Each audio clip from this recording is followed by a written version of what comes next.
Hello बच्चों, आप सब कैसे हैं? और मैं उम्मीद करता हूँ कि आप बहुत अच्छे होंगे और साथ में अपनी पढ़ाई बहुत अच्छे ढंग से कर रहे होंगे।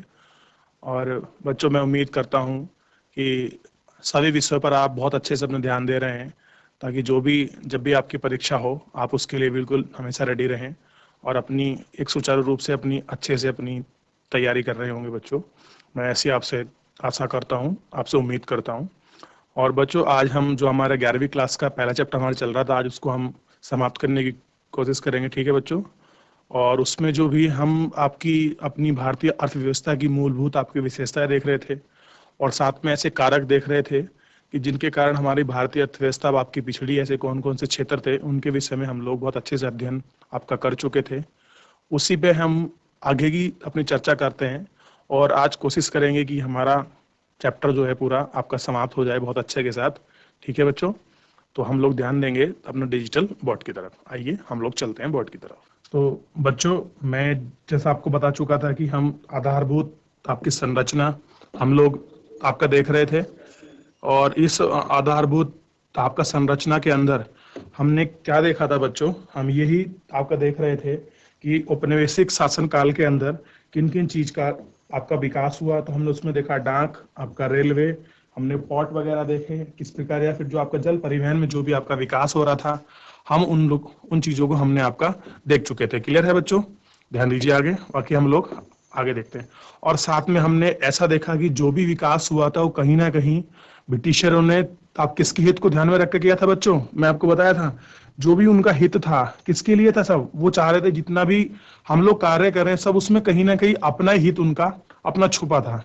चाहे उन्होंने आधुनिक आपकी सड़कें बनाई थी, और उन सड़कों को वो प्रयोग अपनी सेना के लिए कर रहे थे, या फिर देश के अंदर से जो भी अपना माल लेके आना है बच्चों, अपना कच्चा माल, और कहाँ तक पहुंचाना है, रेलवे स्टेशन तक या पोर्ट तक पहुंचाना है, ये उस प्रकार में अपनी सहायता कर रहे थे। क्लियर है बच्चों? और साथ में हमने ऐसे भी देखा था कि भारत के अंदर ऐसी स्थिति थी कि जब आपका बरसात का मौसम आता था तो भारत की सड़कें बहुत ज्यादा खराब हो जाती थी। और जो भी अपनी सड़कों का डेवलपमेंट किया उन्होंने बच्चों, वो कहीं ना कहीं अपने हित के लिए ही किया उन्होंने, और जनता के लिए या आम जन के लिए उन्होंने कोई ऐसा कार्य नहीं किया। तो बच्चों, यहाँ तक हम आपका देख चुके थे। अब इससे आगे ध्यान दीजिए सभी लोग। देखिए, अंग्रेजों ने 1850 में भारत में रेलों का आरंभ किया। यानी कि 1850 का ऐसा टाइम था जब भारत में क्या हुआ बच्चों? रेल आनी शुरू हो गई थी बच्चों। क्लियर हो गया? यानी कि अगर ये ऐसा टाइम था कि जब क्या हो रही थी, आपकी रेल भारत में अ, बिछना शुरू होती, रेलवे लाइन या भारत में रेल आ रही थी। अब देखिए, जैसे भी जो रेल का उनका जो, अगर आप देखेंगे, जो उनका रेल का मुख्य कार्य क्या था बच्चों, वो केवल ये था कि हम अंदर से भारत के आंतरिक क्षेत्रों से हम कच्चे माल को रेल में लाद कर पोर्ट तक ले जा सकें, बंदरगाह तक ले जा सकें, और वहां से बंदरगाह के माध्यम से हम उस कच्चे माल को अपने देश वापस कहाँ ले जाएं? आप इंग्लैंड में ले जाएं, ताकि उसकी मैन्युफैक्चरिंग हो सके। क्लियर हो गया बच्चों? तो ये उनका टाइम था। तो यानी कि आप देखिए कि 1850 के टाइम में क्या हुआ, भारत में रेल का आरंभ हुआ है। यही कारण सबसे महत्वपूर्ण योगदान माना जाता है। कह रहे कि ये जो इनका योगदान है ना, ये सबसे महत्वपूर्ण माना जाता है। कौन सा? रेल वाला। रेलों ने भारत की अर्थव्यवस्था की संरचना को दो महत्वपूर्ण तरीके से प्रभावित किया। कह रहे कि जो आपकी रेल थी, जो भारत में आई, आपकी जो हमारी अर्थव्यवस्था थी और संरचना में क्या किया, इसके दो आपके महत्वपूर्ण तरीके से क्या हुआ, से आपका प्रभावित हुआ। कौन से दो तरीके हैं जिनसे ये महत्वपूर्ण तरीके से आपका प्रभावित किया इसने? यानी कि जब रेलों का विकास हो गया तो जो हमारी आर्थिक संरचना थी, इस आर्थिक संरचना में ऐसे क्या तरीके मिले दो, जिससे क्या हो गया, बहुत ज्यादा हमें लाभ मिल सकता है या हमें बहुत ज्यादा प्रभावित हुआ? वो क्या थी थे? एक तो इससे लोगों को भू क्षेत्रीय एवं सांस्कृतिक व्यवसाधनों का कम कर आसानी से लंबी यात्रा करने का अवसर प्राप्त हुआ। यानी कि अगर कोई आपका एक क्षेत्र से दूसरे क्षेत्र में, अगर जो भी से आपकी समस्या जो आपकी पैदा होती थी बच्चों, जो एक बहुत लंबी दूरी में आपका ट्रैवल करने में जो दिक्कत होती थी, वो क्या हो गई, ट्रेन के माध्यम से वो कैसी होगी बच्चों? सुलभ हो गई, बहुत आसान हो गई उनके लिए। क्योंकि देखिए, आप भी जानते हैं कि अगर आपको मान लीजिए किसी भी शहर से, आप जिस भी शहर से हो, अगर आपको मान लीजिए आपका दिल्ली जाना है, बॉम्बे जाना है, तो उनके लिए, या आप ऐसा मान लीजिए आप किसी कहीं पहाड़ किसी गांव में रहते हैं और आपको दिल्ली वगैरह कहीं इस जगह आपका जाना है, तो उसके लिए अगर देखिए, या तो आप कैसे जाएंगे आज के समय में, तो आज के समय में बहुत सारे आपके पास ऑप्शन है, अपनी कार, बाइक, बस, ट्रेन के माध्यम से जा सकते थे। उस समय इतने सब साधन पर्याप्त नहीं थे। और जब आपकी ट्रेन की स्थापना हो चुकी, यानी जब ट्रेन भारत में आ चुकी, तो उस ट्रेन ने क्या कर दिया, जो एक बहुत लंबी दूरी थी, उस बहुत लंबी दूरी की जो आपके भू क्षेत्र थे या जो भी आपके संस्कृति में व्यवधान थे, उन सबको क्या कर दिया, जो बहुत लंबे में थे, तो बड़े लंबी ट्रैवल कर रहे थे, उसको क्या कर दिया, कम करने का एक अवसर मिला। यानी कि कहीं ना कहीं एक थोड़ा सा फायदा हमें दिखाई दिया या बेनिफिट हमें मिला। दूसरा देखते हैं, दूसरी ओर भारतीय कृषि के व्यवसायीकरण को बढ़ावा मिला। यानी कि जो भारत की एग्रीकल्चर थी उसका जो व्यवसायीकरण हुआ, उसका क्या मिला बच्चों, उसको बढ़ावा मिला। क्या मिला, बढ़ावा मिला। किंतु इस व्यवसायीकरण का भारतीय ग्रामीण अर्थव्यवस्थाओं के आत्मनिर्भर के स्वरूप पर विपरीत प्रभाव। देखिए, जो भले ही क्या हुआ, जो यहाँ की जो हमारी एग्रीकल्चर थी, इस एग्रीकल्चर में क्या हुआ, जो उसका व्यवसायीकरण आपका हुआ था, उस एग्रीकल्चर में जो हमारे ग्रामीण, जो आपके क्षेत्र के लोग थे, या जो आप ग्रामीण क्षेत्र का स्वरूप था, उस पर क्या पड़ा बच्चों, विपरीत प्रभाव पड़ा। यानी कि वो अनुकूल प्रभाव नहीं पड़ा। देखिए, मैं ये उस समय का आपको चित्र दिखाया गया है कि जब सबसे पहले, मैं आपको बता दूं बच्चों, सबसे पहले ट्रेन देखना, आपके मुंबई से ठाणे के बीच आपकी पहली आपकी ट्रेन चली थी बच्चों, ये आपको पता होना चाहिए। और एक ये आपका पुल दिखाया गया है, ठीक है, क्या दिखाया गया है, पुल। तो इसमें दिखाया गया है मुंबई तथा ठाणे को जोड़ने वाला पहला भारतीय रेल पुल। तो ऐसा दिखाया है कि देखिए, आपको दिखाई दे रहा होगा, ये आपका रेल है और ये आपका पुल है, जिसके माध्यम से क्या हो रहा है, आपकी ट्रेन आपका गुजर रही है बच्चों। क्लियर हो गया, इतना आपने देख लिया होगा, ये चित्र आप देख सकते हैं बच्चों। चलिए आगे देखिए, हम लोग पढ़ रहे थे कि ऐसा क्या था कि जो भारत के ग्रामीण पर था उसका आपका प्रतिकूल प्रभाव पड़ा, यानी कि अनुकूल नहीं मिला। भारत के निर्यात में निसंदेह विस्तार हुआ। कह रहे हैं कि ऐसी बात नहीं कि जो भारत का, इसमें जब जो आपकी ट्रेन आई उससे क्या हुआ, निसंदेह हमारा निर्यात क्या हुआ, विस्तार हुआ, यानी कि बढ़ा। परंतु इसके लाभ भारतवासियों को मुश्किल से ही प्राप्त हुए। यानी कि भले ही आपकी ट्रेन आ गई, लेकिन बहुत कम, यानी बड़ी ऐसी मुश्किल थी जब यहाँ के लोगों को क्या मिल रहा था, इसका आपका लाभ मिल रहा था, इन सारी चीजों का, जो आपकी ट्रेन थी।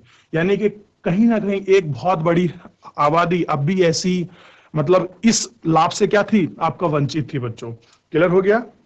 इस प्रकार जन सामान्य को मिले सांस्कृतिक लाभ व्यापक होते हुए भी देश की आर्थिक हानि की भरपाई नहीं कर पाए। ये कह रहे हैं भले ही जो हमें हमें सांस्कृतिक आपका लाभ मिले हों, व्यापक रूप में बड़े स्तर पर मिले हों, लेकिन जो देश के अंदर जो आर्थिक हानि हुई है ना, वो उसकी भरपाई आपका नहीं कर पाए। क्लियर हुआ बच्चों। तो यानी कि अगर आप मोटे मोटे तौर पर देखें, तो जो भारतीय रेल आई, भले ही उसका आधुनिकीकरण, हमारी एग्रीकल्चर का व्यवसायीकरण हुआ, लेकिन जो एक आम जनमानस तक जो उसकी पहुंच होनी थी या उसकी लाभ मिलनी थी, वो कहीं ना कहीं ग्रामीण क्षेत्र के लोग या फिर आम जनता उससे वंचित रही बच्चों। आप ऐसा देख सकते हैं। क्लियर है। चलिए आगे देखते हैं। सड़कों तथा रेलों के विकास के साथ साथ औपनिवेशिक व्यवस्था के आंतरिक व्यापार तथा समुद्री जलमार्गों के विकास पर भी ध्यान दिया गया। देखिए, ये कह रहा है कि सड़कों की जो हमारी आपकी रोड थी, आपका रेलवे के विकास के साथ साथ औपनिवेशिक शासन काल के अंदर जो आंतरिक व्यापार, यानी जो आपके देश के अंदर जो आपके व्यापार हो रहे थे, और समुद्री जो आपके जलमार्ग थे, उनके विकास पर भी क्या हुआ, आपका ध्यान दिया गया। यानी कि कहीं ना कहीं औपनिवेशिक शासन काल के अंदर जो आंतरिक ट्रेड थे, जो हमारे देश के अंदर हो रहे थे, उस पर भी अपना फोकस किया गया कि क्या करना है, उनको आपका डेवलप करना है। और जो समुद्री जलमार्ग हैं, उनका भी क्या करना है, डेवलप करना है। और सब ये किसके लिए कर रहे थे बच्चों, वो सब अपने लिए कर रहे थे, ना कि हम आम जनता के लिए।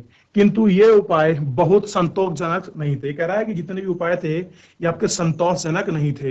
यानी कि ये क्या नहीं थे, ये कोई जितने भी कार्य किए जा रहे थे, ये सब आम जनता के लिए अच्छे नहीं थे, क्योंकि कहीं ना कहीं वो आम जनता तक उनकी पहुंच उपलब्ध नहीं हो पा रही थी बच्चों। आगे देखते हैं। उस समय के आंतरिक जलमार्ग अलाभकारी सिद्ध हुए। यानी कि जो भी उस समय के आंतरिक जलमार्ग थे वो क्या मिले उनसे, कोई उनसे अलाभकारी का मतलब है बच्चों उससे उनसे लाभ प्राप्त नहीं हो सका। क्लियर हो गया। उड़ीसा की तटवर्तीय नहर इसका विशेष उदाहरण है।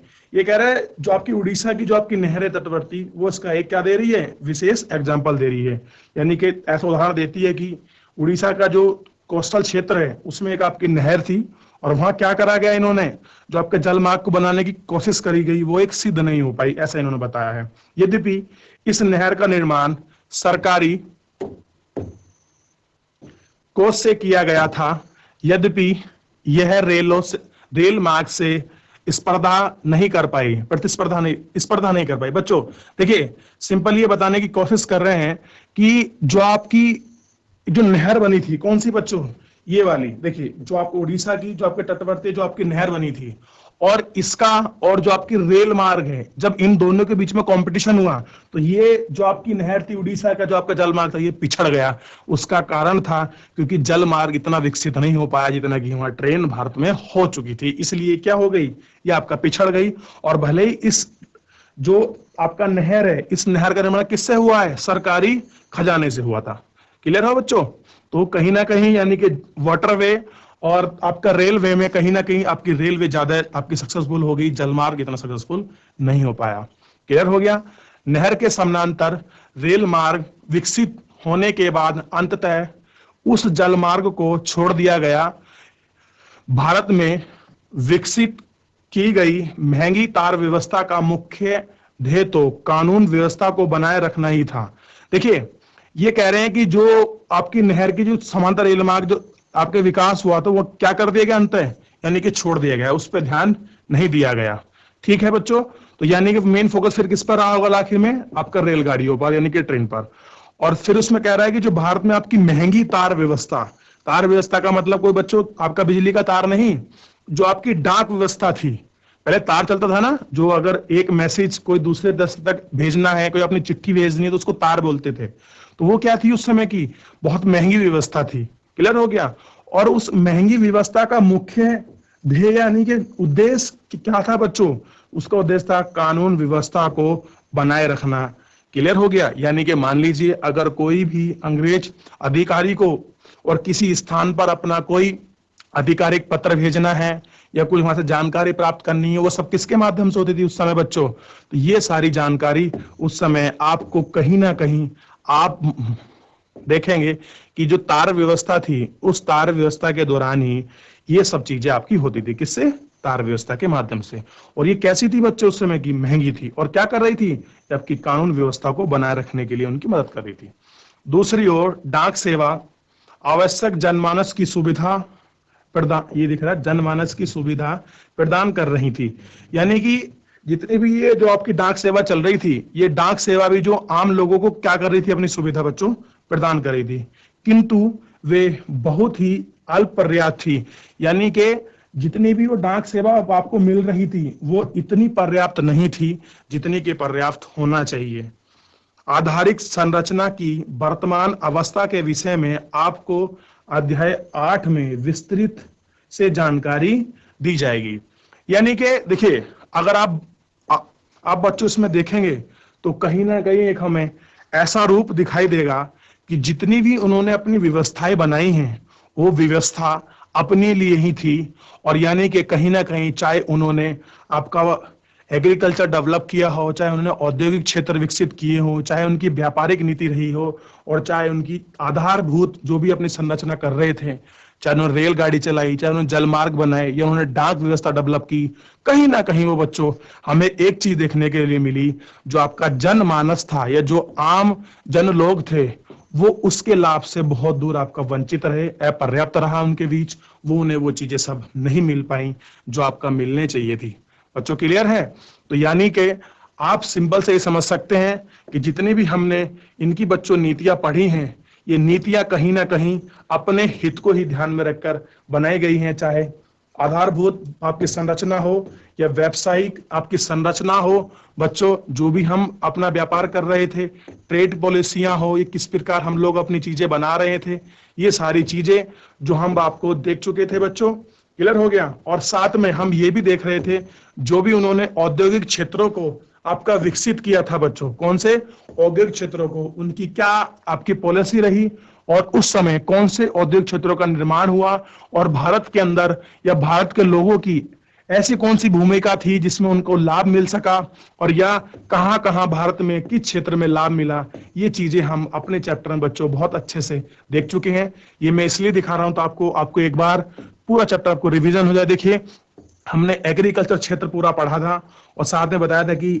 85% यानी कि 85% जनसंख्या ऐसी है जो एग्रीकल्चर बेस्ड थी, और कहीं ना कहीं जो उनकी जमींदारी व्यवस्था आई, उस जमींदारी व्यवस्था ने क्या कर दिया, उस पूरे ढांचे को आपका तोड़ दिया बच्चों। इतना हम लोग आपका देख चुके थे और मैं आपको फिर एक बार रिवीजन करा दूं, इसलिए मैं लेके आया हूं। हम लोग क्या देख रहे थे जब मैंने शुरू किया था, तो हम बच्चों भारतीय अर्थव्यवस्था की मूलभूत विशेषताओं की जानकारी, क्लियर हो गया। और कौन से बच्चों, स्वतंत्रता प्राप्ति के बाद हुए विकास से अवगत कराना था। लेकिन हमें क्या करना था बच्चों, साथ मैंने ये बताया था कि अगर हमें इसको सही ढंग से पढ़ना है, अच्छे से पढ़ना है, तो हमें क्या ध्यान देना पड़ेगा बच्चों। देखिए ध्यान दीजिए, आपको पहली क्लास याद आनी चाहिए कि जो 15 अगस्त 1947 को जो हमारा देश आजाद हुआ है, और उस आजाद हुए जो हम कब तक, आपका लगभग 200 वर्षों तक हम क्या रहे, ब्रिटिशों के हम लोग गुलाम रहे। तो उन 200 वर्षों के अंदर जितने भी आपके परिवर्तन हुए, उन परिवर्तनों को समझने के लिए या औद्योगिक आधार क्या था, इसके लिए हमें सब कुछ क्या करना पड़ा, हमने वो नीतियां हमें देखनी पड़ी जो हमारी स्वतंत्रता से पूर्व 200 साल पहले आपकी बनी थी। क्लियर हो गया बच्चों। तो इसलिए ये सब चीजें हमने पढ़ी, चाहे उनके औद्योगिक क्षेत्र को हमने देखा, और उन्होंने भारत को किस प्रकार का समझा था, भारत को अर्थव्यवस्था को केवल एक कच्चा माल प्रायदक ही सीमित रखा। यानी कि आप संभव ये देख सकते हैं कि अगर आप भारत का जितने भी हमने अब तक चीजें पढ़ी मूलभूत विशेषताओं में, या स्वतंत्रता के बाद से जो हम लोग अपने अर्थव्यवस्था का अध्ययन कर रहे थे, उस अध्ययन का सही रूप से अध्ययन करने के लिए हमने स्वतंत्रता से पूर्व 200 वर्षों के बीच हुए परिवर्तन को, के हर क्षेत्र को हमने बहुत अच्छे रूप से आपका बच्चों देखा, ताकि हम सब चीजों को बहुत सही स्तर पर आपका समझ सकें। हमने हर एक क्षेत्र को बहुत अच्छे से पढ़ा ताकि हमारा क्या हो जाए, उसमें रिवीजन हो जाए। अब देखिए हम लोग पहुंचते हैं निष्कर्ष पे कि आखिर में निष्कर्ष क्या निकलता है इस चैप्टर का। तो बच्चों निष्कर्ष पे हम लोग पहुंच रहे हैं। देखिए स्वतंत्रता प्राप्ति तक 200 वर्षों के विदेशी शासन का प्रभाव भारतीय अर्थव्यवस्था के प्रत्येक आयाम पर अपनी पैठ बना चुका था। यानी कि 200 वर्ष के अंदर जो भी विदेशी शासन के लोगों ने शासन किया और जो भी हमारी अर्थव्यवस्था पर उसके प्रभाव पड़े, प्रत्येक आयाम मतलब ऐसा हर क्षेत्र उस पर क्या बना चुका था, अपनी पैठ बना चुका था। यानी कि जितने भी अर्थव्यवस्था के हर क्षेत्र को उसने क्या किया, आपका बच्चों प्रभावित किया। कृषि क्षेत्र पहले से ही अत्यधिक श्रम अधिशेष के भार से आपका लदा था। यानी कि आप देखेंगे जो आपका एग्रीकल्चर क्षेत्र है उस पे पहले से ही क्या था, बहुत सारे लोग उस पे क्या थे, आपके डिपेंडेंट थे। मैं आपको बता चुका हूं कि लगभग 85% लोग आपके कैसे थे, एग्रीकल्चर पे ही क्या थे बच्चों, आपके डिपेंड थे। ये लोग हम देख चुके हैं। उसकी उत्पादकता का स्तर भी बहुत कम था, और आप खुद आपका देख रहे हैं कि उसकी उत्पादकता क्या थी, कम थी। और साथ में मैंने ये भी बताया था कि उसके कारण क्या थे, कि भारत की एग्रीकल्चर आपका पिछड़ रही थी। एक तो जमींदारी व्यवस्था का आना, भारत में उत्पादन आपका कम होना, और साथ में मैंने बच्चों आपको ये भी बताया कि सिंचाई की पर्याप्त सुविधा और उर्वरक ना होना भी कहीं ना कहीं भारतीय जो हमारी कृषि थी उसकी उत्पादन में कमी का एक महत्वपूर्ण कारक के रूप में हमने बच्चों देखा था। क्लियर हो गया। औद्योगिक क्षेत्र भी आधुनिकीकरण की जो मांग थी, जो क्षमता थी, और सार्वजनिक जो आपकी निवेश थी, आपकी वृद्धि की मांग जो आपका कर रहा था, कहीं ना कहीं आप वहां देखेंगे कि जो एग्रीकल्चर में था वो चीजें, ये वो सारी चुनौती हमें नहीं मिल पाई जो हमने व्यापक रूप से हमें चाहिए था। यानी कि अगर हम आपका देख रहे हैं अपने औद्योगिक क्षेत्र को, तो वो औद्योगिक क्षेत्र जो आपका विकसित होना था बच्चों, वो आपका विकसित नहीं हो पाया, और उसमें निवेश की कमी रही, संवर्धन की कमी रही। तो ये सब चीजें हमने देखी। और साथ में विदेशी जो आपका व्यापार तो केवल इंग्लैंड की ही औद्योगिक क्रांति का पोषित कर रहा था।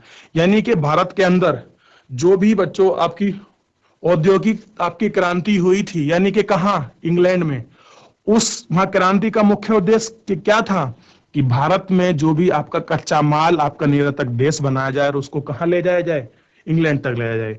प्रसिद्ध रेलवे नेटवर्क सहित सभी आधारिक संरचनाओं में उन्नयन प्रसार जनोमुखी विकास की आवश्यकता थी।